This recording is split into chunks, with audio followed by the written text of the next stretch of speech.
good. You will let me know. Okay, so I would like to talk with you about optimal care for women with psychosis. And my take on this is that it is time to make the difference between men and women, also the difference between the different life phases of women. And I'll be particularly talking about pre and post menopausal phases. So the first step will be climbing a stairways, as you can see. And the first step that we'll be climbing is the myth of the unisex brain.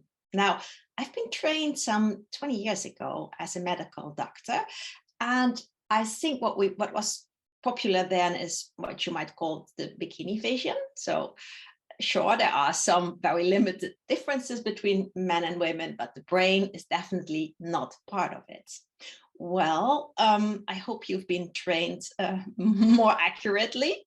If not, let's look at some quite clear differences in the brain.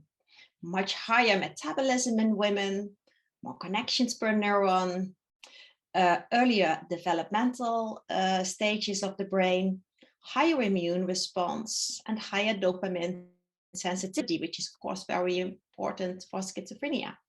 If we look at the man, some 200 grams of brain tissue more.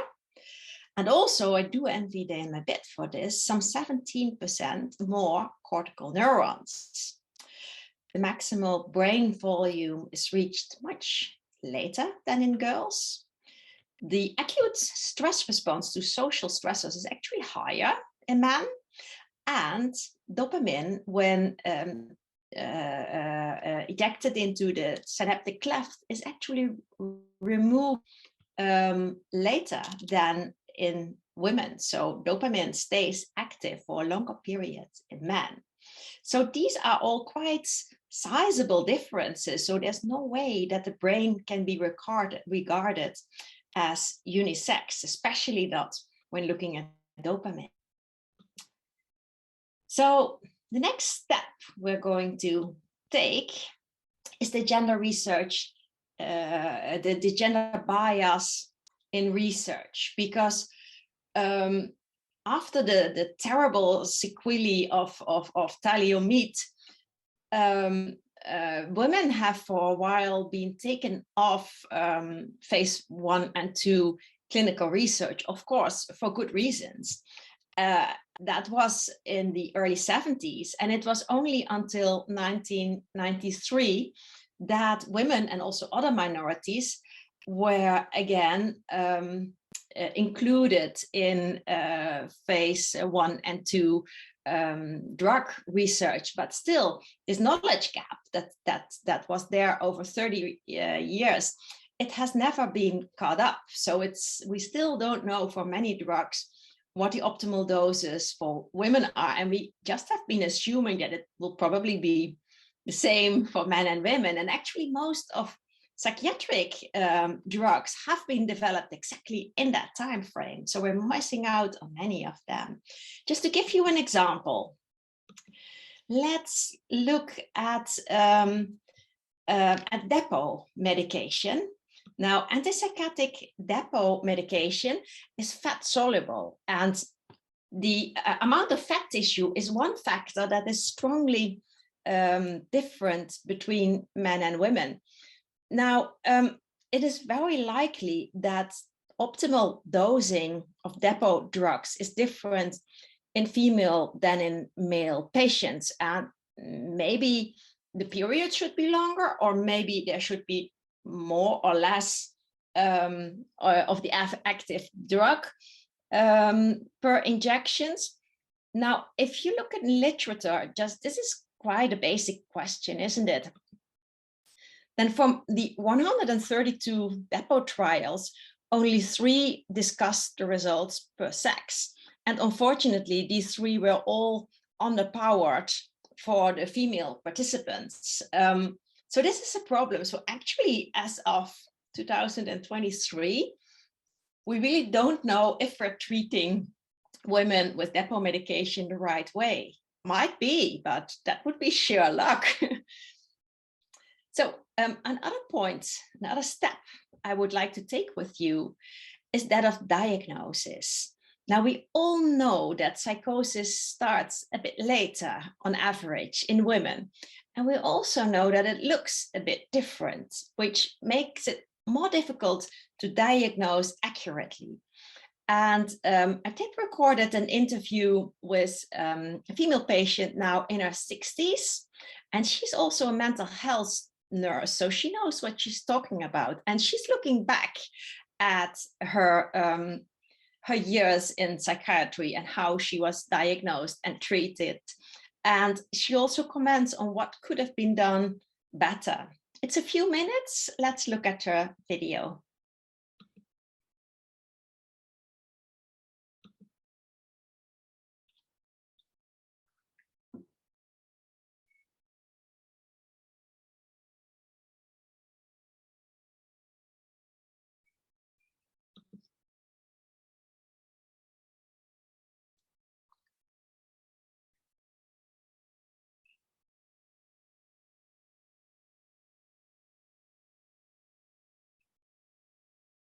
De angst en buiten de realiteit zijn. Dat ik op de fiets zit, maar dat ik boven de fiets zit. Dat ik op een koffer zit terwijl we op vakantie gaan en ik plotseling denk van ik heb geen benen meer.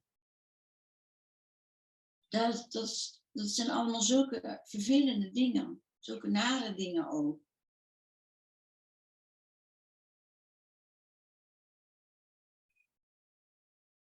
Dat ik veel prikkels vermijd. Dat ik veel binnen blijf. Ja, nu kan ik in de zon buiten zitten, maar dat ik veel thuis blijf. Ook wel veel in bed lig. Ja, veel zelfbescherming.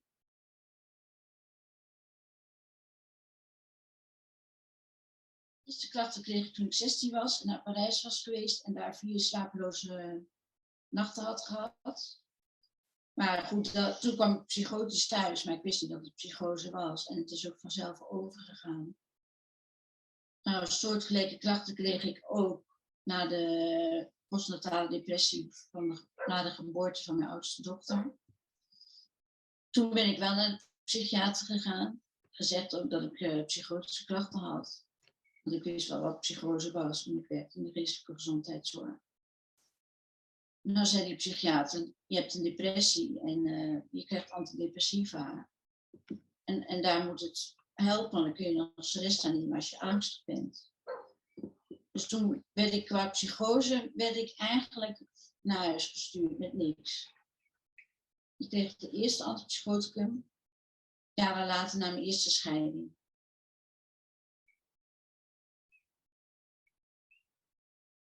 Dat was echt een verademing. Dat was echt heerlijk.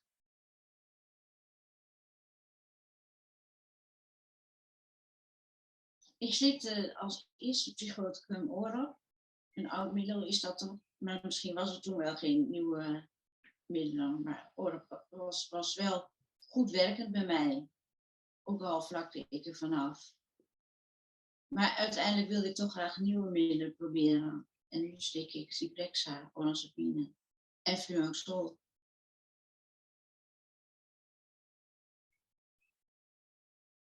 Ik tril.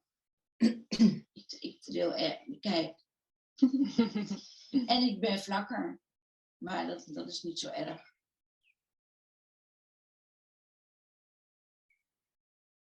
Toch beter kijken waar die angst vandaan komt. Dat niet schuiven op de depressie.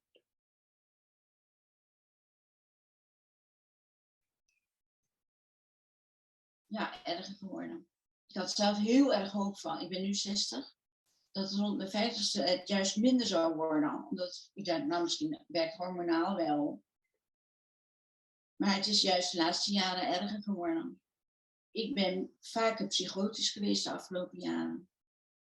En ik kom er ook niet heel goed van af wat de angst betreft. Dus het invalideert.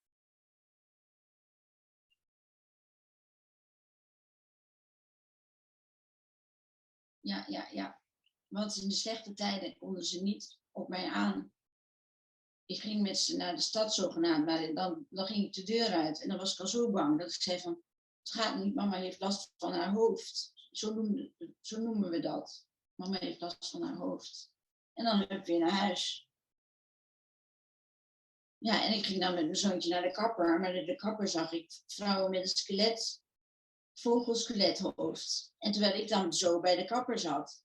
Ja, en dat had toch wel effect op de kinderen.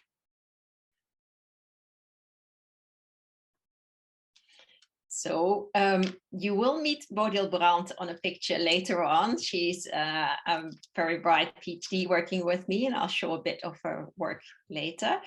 But what Marianne is telling us is the diagnostic delay, and this is very typical for female patients. So let's dive a bit more into that. So what we know about diagnosis. The age of onset is highly variable in women, more variable than in men. And this is a graph from a study of Heidi Taipale, Jari Tihonen, and me, showing the incidence of schizophrenia per age group for men in blue and women in red. And actually we stopped the follow-up at 65. So it doesn't say that incidence stops there, it probably continues. And you can see it's not typically the old 2-peak graph that we're used to, but it's actually a plateau. So from adult age on, maybe from age 20 on, it remains relatively high in women. So I think what we can conclude is that adult women can have a first episode psychosis, can be diagnosed with schizophrenia really at any adult age, and probably also after 65. Another important difference is that affective symptoms are an integral part of the clinical picture. And I think that this is true for several men with psychosis, but definitely also for women. Let's have a look at comorbidity. So the left circle shows comorbidity for men, the right circle comorbidity for women. As you can see, 62% of women have comorbid affective disorders. And also for men, it's almost 40%. So this really is very high. We sometimes use the term non-affective psychosis. And it is to make the distinction with psychotic depression or with bipolar disorder, with psychosis, but I think it's very confusing because what we mean, schizophrenia spectrum psychosis, actually also has a lot of affective symptoms. So I don't think it's a very useful term, and maybe we try to avoid the word schizophrenia, but this is not helping and this is not making things clear. Because if we then have, for example, a female patient who's presenting with depressive symptoms and psychosis, that we tend not to diagnose her with schizophrenia, which would actually probably be the right diagnosis. So these two differences lead to much higher duration of untreated psychosis in women, with an average of 6 years. Now, please note, it's not to say that these women do not have psychiatric treatment. Often they do. It's just that they're not treated for psychosis. So sometimes you see a much shorter duration of untreated psychosis for women, but then the point has been made that they are receiving mental health care, and then it's indeed much shorter, but they will remain psychotic if they're not treated with antipsychotic medication. And actually being psychotic for quite a while is a poor prognostic statement, because you're losing when your behavior is dysfunctional because of psychosis. You may lose important social and professional roles. So we should keep it as short as possible. Schizophrenia doesn't happen overnight, as you know, and these psychiatric pictures, they typically merge from one into another.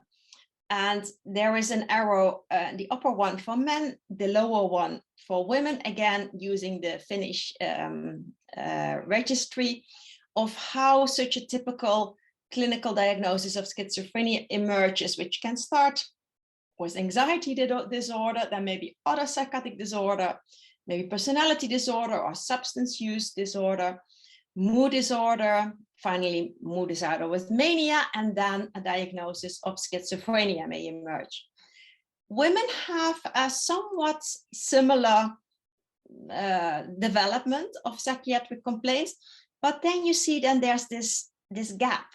There's some 6 years in that the diagnosis of schizophrenia is still not made, but probably they already have symptoms. It's difficult to say because obviously psychosis wasn't measured there, but probably if we were able to screen women who are already being in our treatment programs for depression or maybe for mania, then we could actually speed up diagnosis of schizophrenia in those women.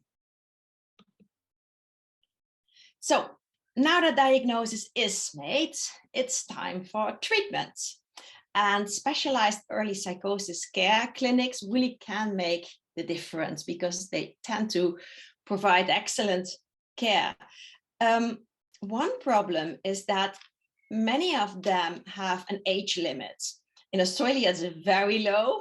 UK has recently increased the age limits. And what typically happens also in the Netherlands is that women are often too old to be allowed to specialized early psychosis care. So they're missing out on these excellent care centers. If they are allowed, then we see that specialized early psychosis care is often not well tailored to female needs. So they typically excel in, for example, comorbid substance abuse, or in finding a job or finishing education. So purposes that are very important for male patients, while many female patients, for example, have a partner and may have children. And it's really difficult if you're still psychotic to maintain a relationship. So what they may need more is help in maintaining relationships and help in nursing children. So these are different purposes. And I think that specialized early psychosis care centers should also be experienced in providing that type of care. Let's climb another step, which is pharmacotherapy. And I told you a little bit about the gender bias that we have in research. So let's look at the results. The female body is not the same as the male body. And let's give you some examples.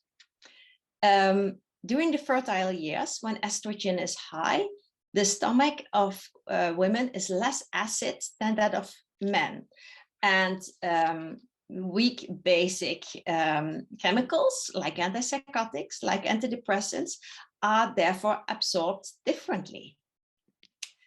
Also, renal clearance is some 20% lower in women. So drugs may be absorbed more readily and excreted at a lower level. Also, estrogen is an important inhibitor of some liver enzymes, especially the CYP1A2 liver enzyme that is the main metabolizer for olanzapine and clozapine. On the other hand, it's a facilitator of the CYP3A4 liver enzyme, which is the main metabolizer of quetiapine. Also, the blood-brain barrier is more accessible for drugs when estrogens are high. So with the same blood levels, antipsychotic drugs more easily reach the female brain than the male brain. So actually, if anything, women of fertile age should have lower blood levels than men. So if we dose women equally to men, let's see for some commonly prescribed antipsychotic drugs what happens. And I'd like to draw your attention, of course, to the red column. So we can see either high or very high risk of overdosing women, with one exception, and that's quetiapine. So for quetiapine, equal dosing is just fine. For all other drugs, women run the risk of being overdosed. We sometimes say antipsychotics are more effective in women. That's probably because we're overdosing women. On the other hand, we will also induce more side effects with equal dosing.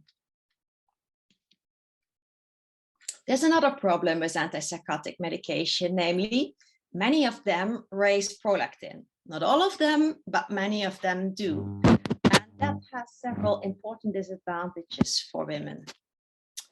For example, it will lead to menstrual cycle disruption and to sexual dysfunction. Also, it will increase the risk for osteoporosis. And importantly, if women use antipsychotic drugs with prolactin raises for more than 5 years, this doubles their risk for breast cancer, and schizophrenia women are already at increased risk. So this is quite a serious risk, something that we definitely want to avoid. There's another thing. Estrogen is protective for psychosis and also for negative and cognitive symptoms of schizophrenia. But we know that there's a negative feedback loop between prolactin and estrogen. So if prolactin is increased by antipsychotic medication, that will reduce the estrogen levels, which was the protector. And as a result, it will worsen symptoms, not only negative symptoms and cognition, but many symptoms. And Bodil-Brandt did some calculation on that. She included 50 women of premenopausal age using prolactin-raising drugs. And here you can see that the higher the prolactin, the lower the estrogen levels. It's actually a very strong correlation of 0.43. She also looked at the effects of estrogen on, in this case, anxiety. Oh, sorry, there we go. On anxiety and depression. And you can see that the higher the estrogen, the lower the severity of anxiety and depression. So by raising prolactin, we may actually, unintentionally, of course, be making the symptoms worse. So this is Bodil-Brandt, from whom I've been showing so much work.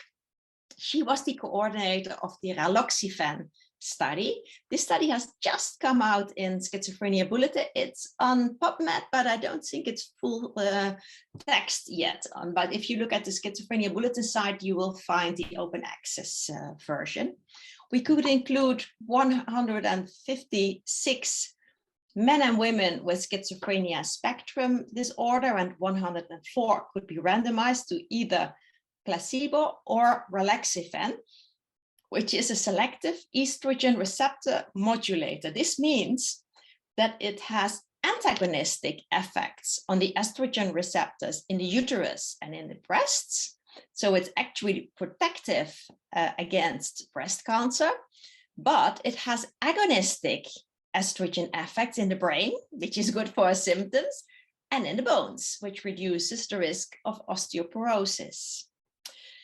Now, she looked end of follow-up and also at end of treatment and also at follow-up. And her findings look like this. This is the change in the PANSS score for men in blue. I'm not saying it right.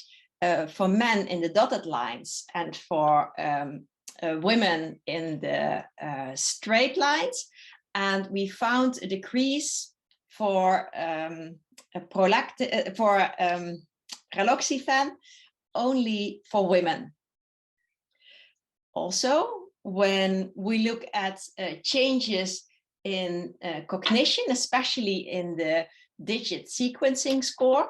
We saw a positive effect of raloxifene in women, but unfortunately, negative effect in men. And this is not congruent to literature because the YCAT study previously found a positive effect. So I think this is also a warning against providing raloxifene for men. It has been found positive in other studies, but we actually find a negative effect.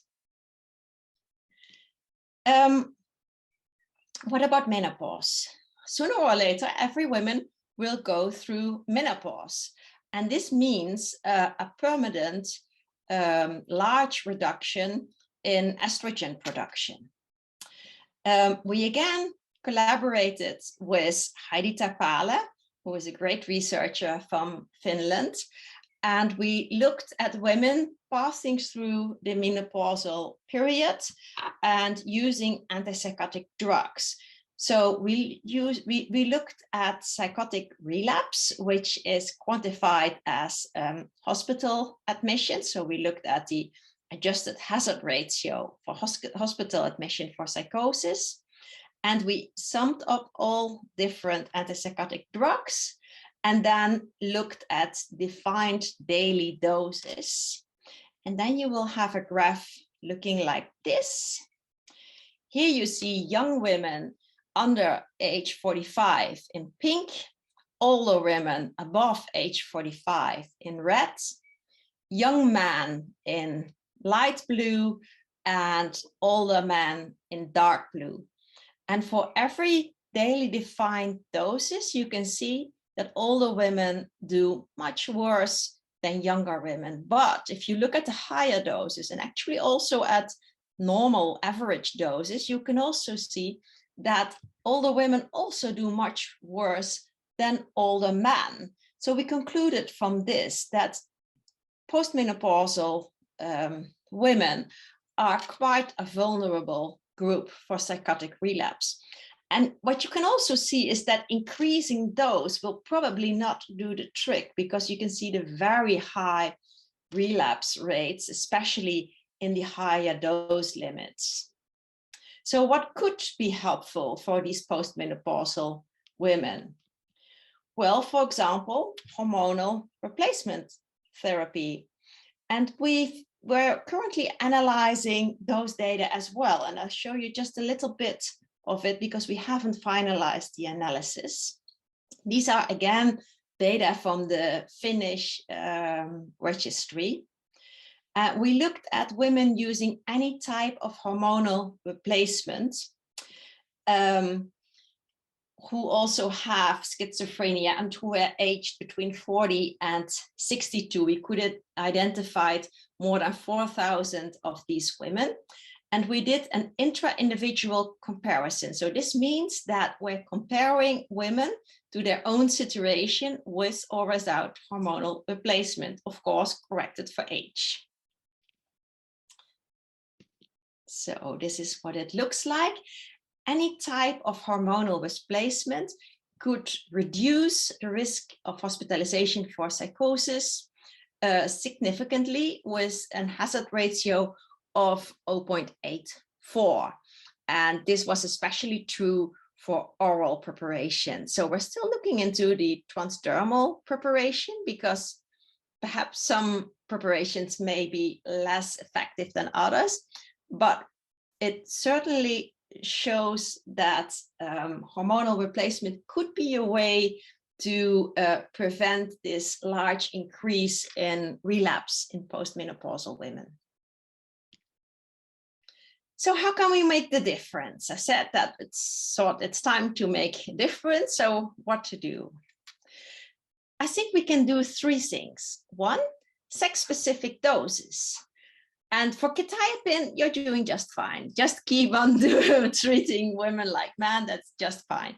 But for all other drugs, we don't exactly know what is the optimal dose for women. So probably the wisest thing to do is therapeutic drug monitoring, like you do for clozapine. So just draw drug levels once or twice a year, and especially during menopause, see what's happening there, as drug levels may well be changing.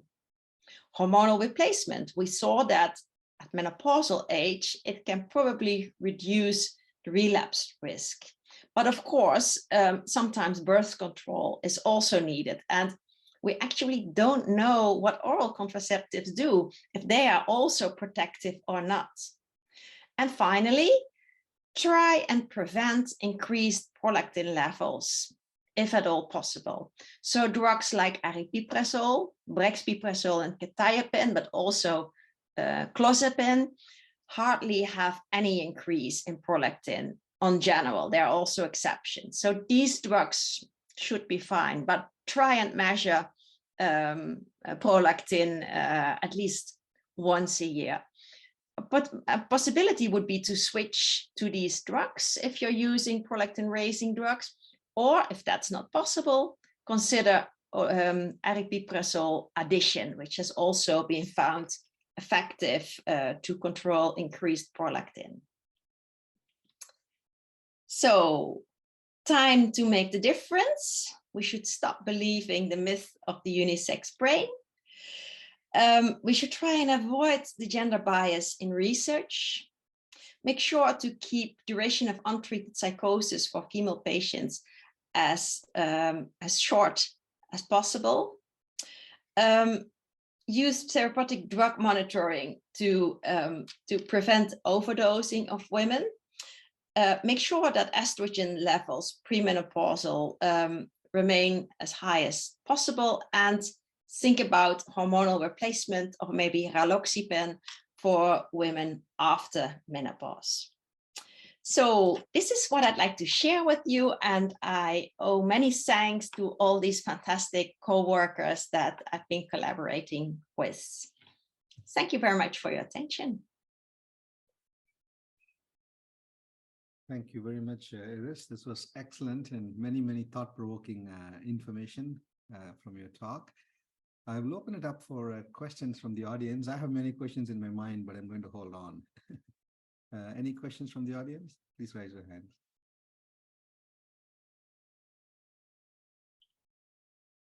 Fiola?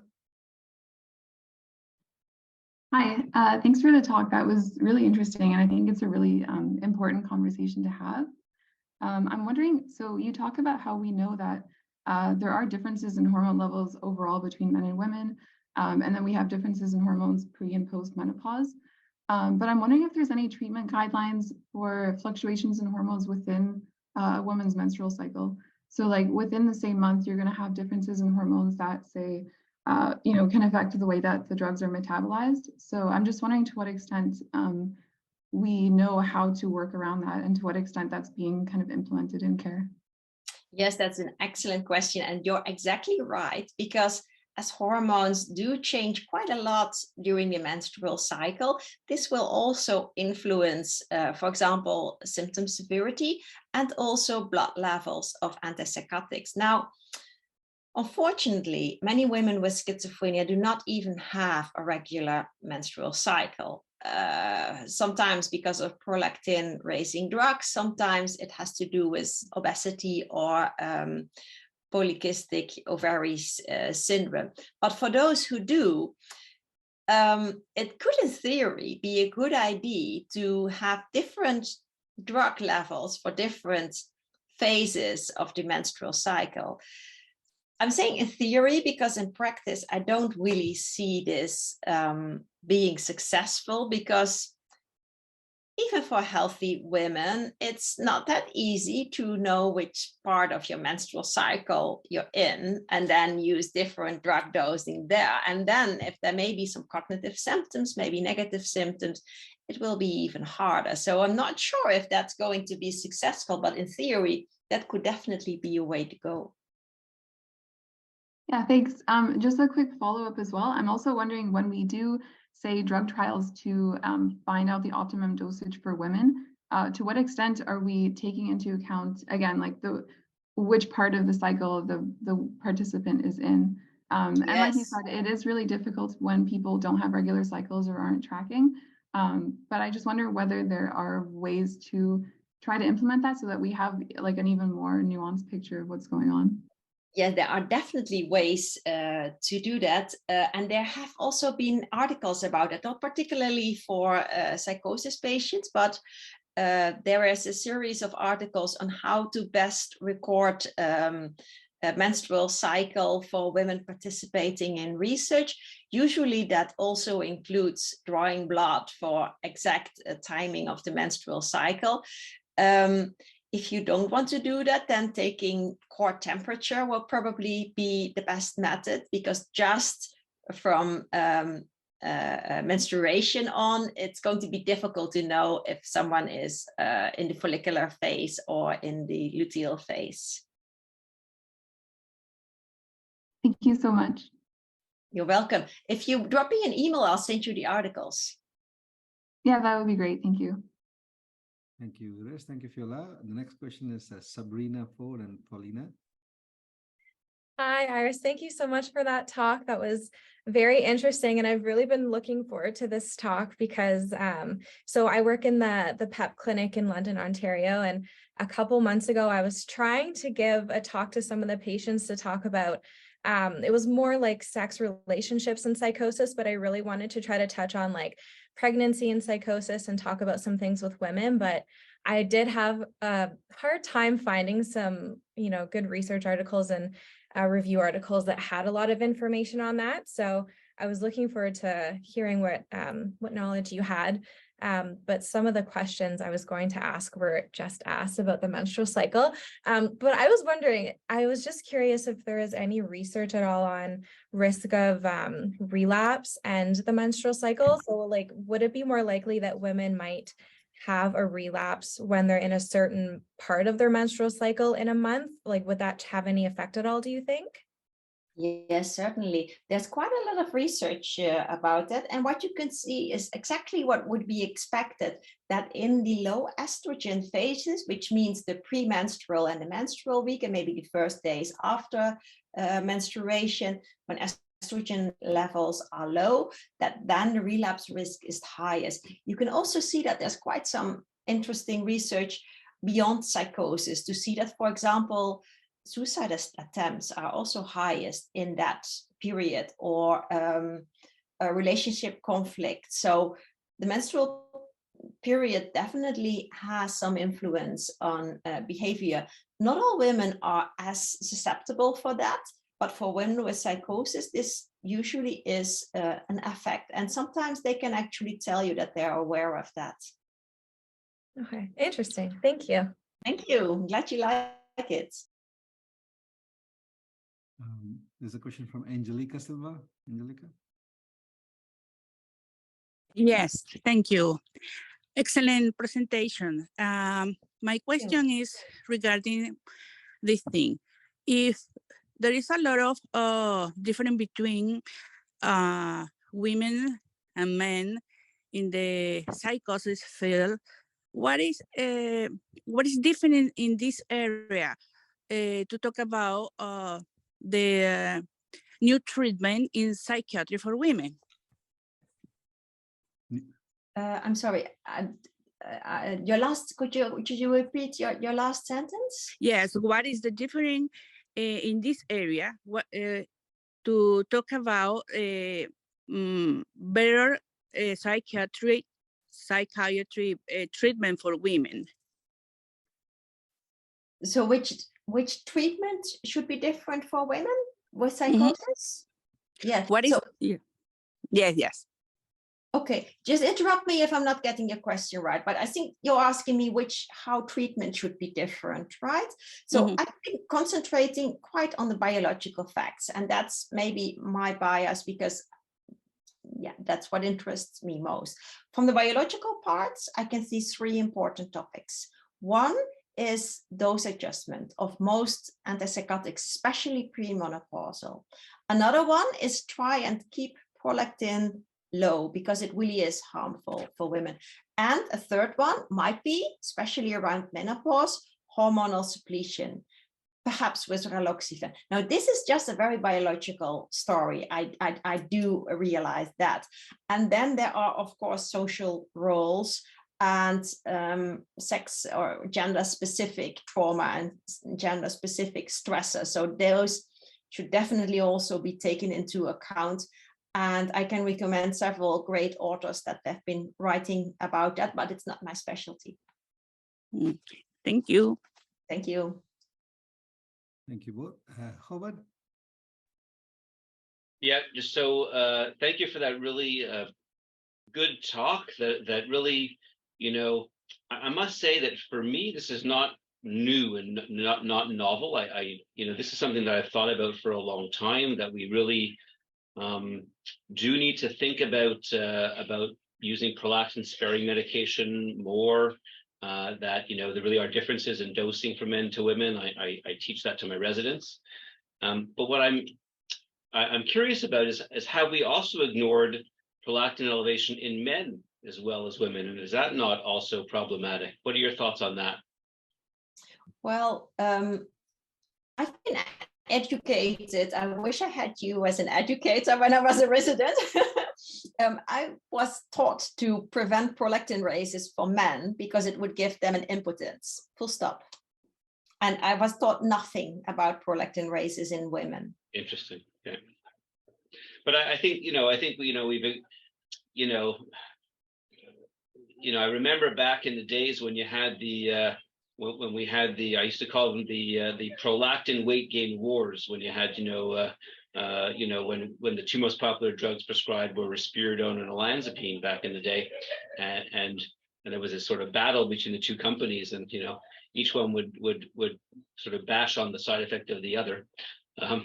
And I think that both are problematic, and I think that we have better choices now, and I think that, you know, starting I always now start with the ABC drugs, you know, or the dopamine partial agonists, you know, as a first choice when I can, and when they work, that's what I prefer. They don't know, unfortunately, they don't always work. Yes, so. and that's great, because then you won't have a prolactin raise.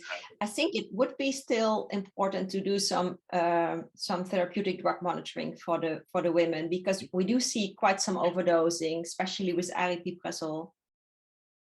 I agree. Aripiprazole is a hard drug. I find a hard drug to dose. Yes, agreed. I have I've had female patients where 3 milligrams is enough, you know. Yes. Yes. And other people need 30. So, you know. It is difficult to dose, especially that one, for sure. Thank you for your talk. Thank you. Thank you both. This made me also think a little bit about a general question, Iris, from your talk. Across mental health, you know, we know that many problems start in young people, less than age 25. But when you look at RCTs, randomized controlled trials, the representation of this age group is limited. Very few RCTs include young people. Same way, we can also say women are not represented well in RCTs at all. And this cuts across mental health to other disease RCTs as well. What is your take on how can we improve this? How can we improve participation of women? It'd be great to share some of your experience with your own trial. Thank you so much for raising this question. This is such an important point. And it's also good that you draw the parallel between young people, women, and maybe we should also add people with lower intelligence, because they are also typically left out. I think we mean well by excluding them. You know, we want to cause them no harm. We don't want to burden them. But we are actually doing the opposite, because we are increasing the knowledge gap on all these, let's say, maybe more vulnerable groups. So I think including persons in research can also bring them a lot and can also have more advantages.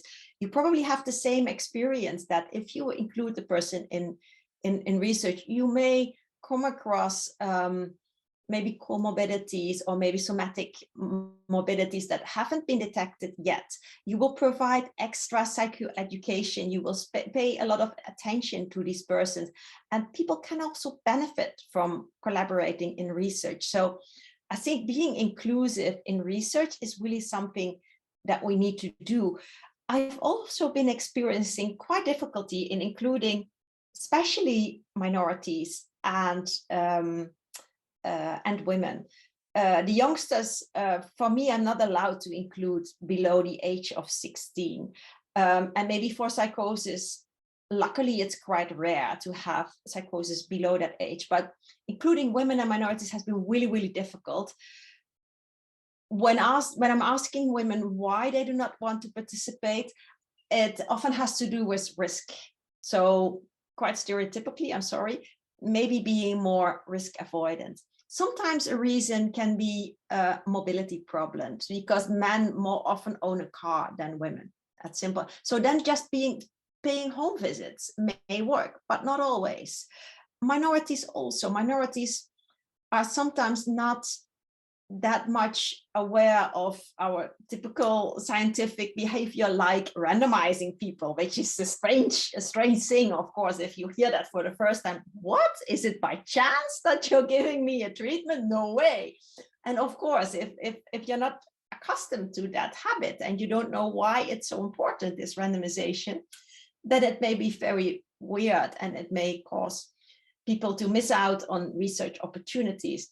So this is these are problems that I don't know how to solve. I just would like to see them solved. And I think as a research community, we should collaborate on and exchange strategies on how to be more inclusive for research.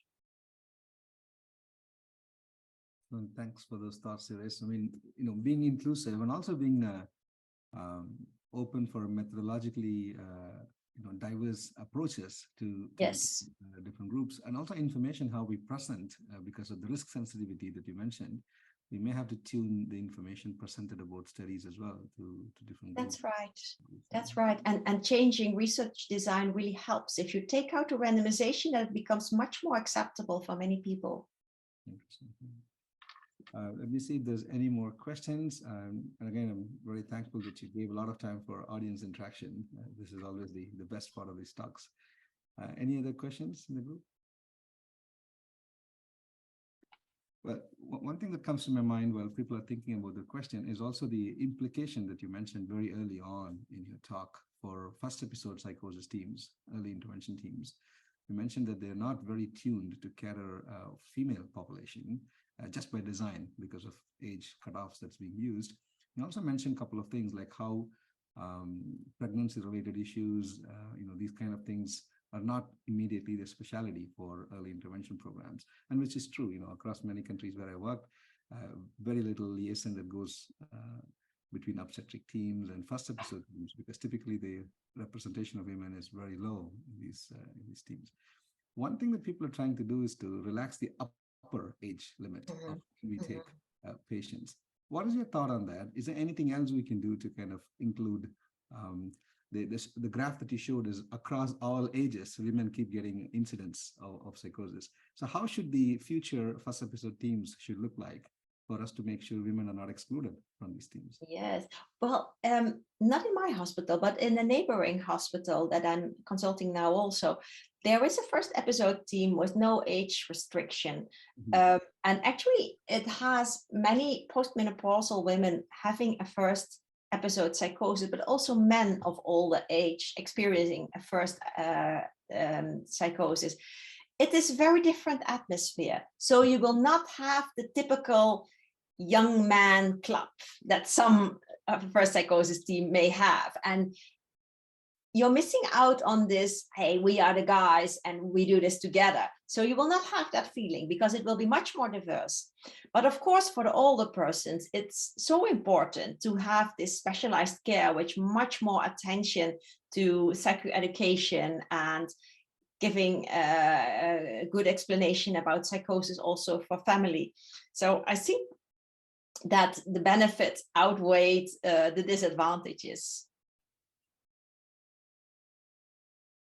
Yeah, that will require a paradigm shift in how people conceive these teams and how they're funded as well, I guess, over a long period of time. Excellent. Okay, well, we have another 5 minutes of Iris time. Any more questions from anyone? 2 participants raising hand. Anthony. Well, thank you for your excellent talk. One issue, even in at the youth clinic, I work with youth with bipolar disorder, and there's often the issue of psychosis in the peripartum period. And I was wondering, from your experience and your knowledge of the most recent evidence, what is your favorite algorithm, pharmacological approach in women that are either trying to conceive during pregnancy and post-pregnancy during lactation, and what are the other elements biologically to sort of be aware, because there's enormous shifts in hormones in the peripartum period, and if there's women that are possibly more sensitive to those shifts. So. Mm-hmm. That's a good question, Anthony, but also a difficult one.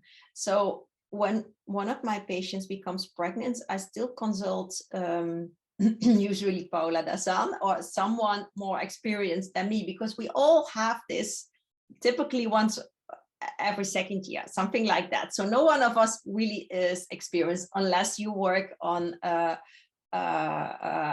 perinatal clinic for women giving birth. So I still consult those women. Okay.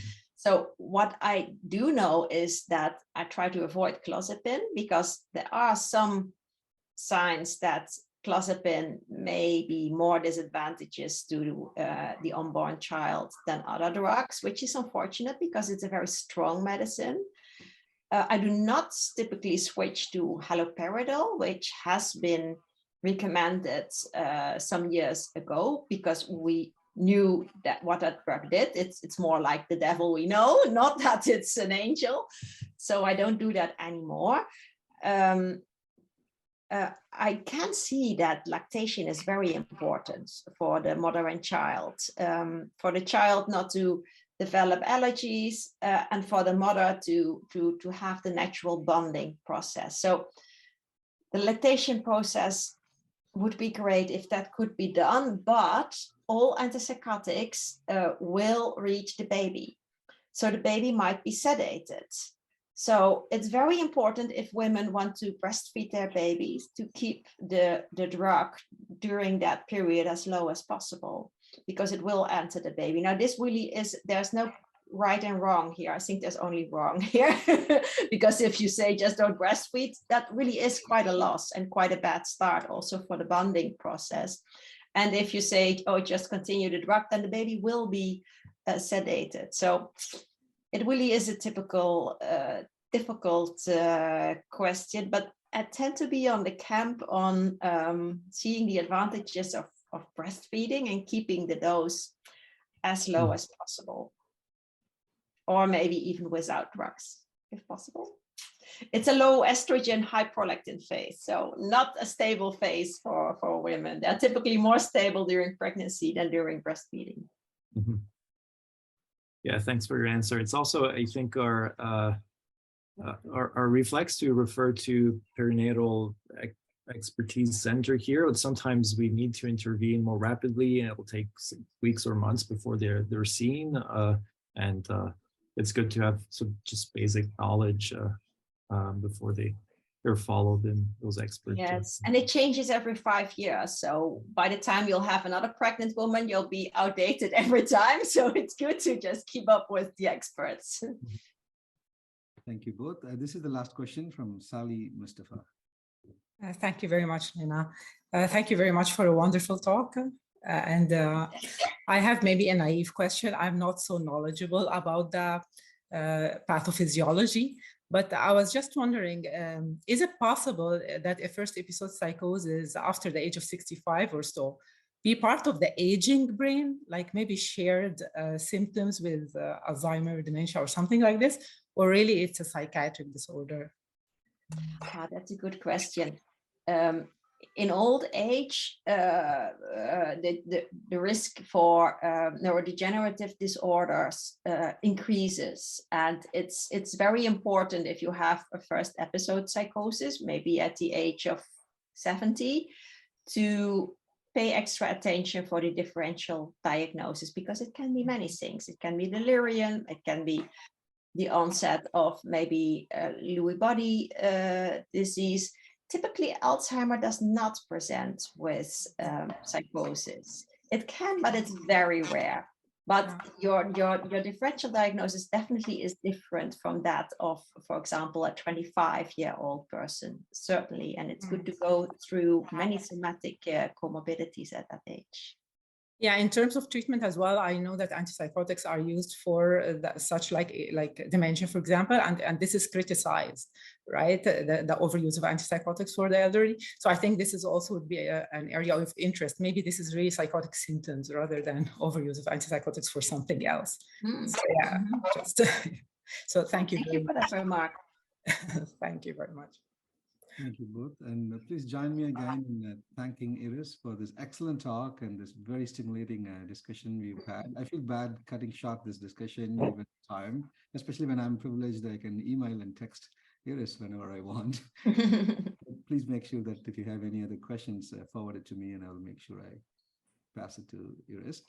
Just a reminder before we close, we are taking a break with the seminar series over summer, but we will meet again on September 28th. For a talk from Cheryl Corcoran from New York. That will be great. Have a good summer, everybody. Thank you very much.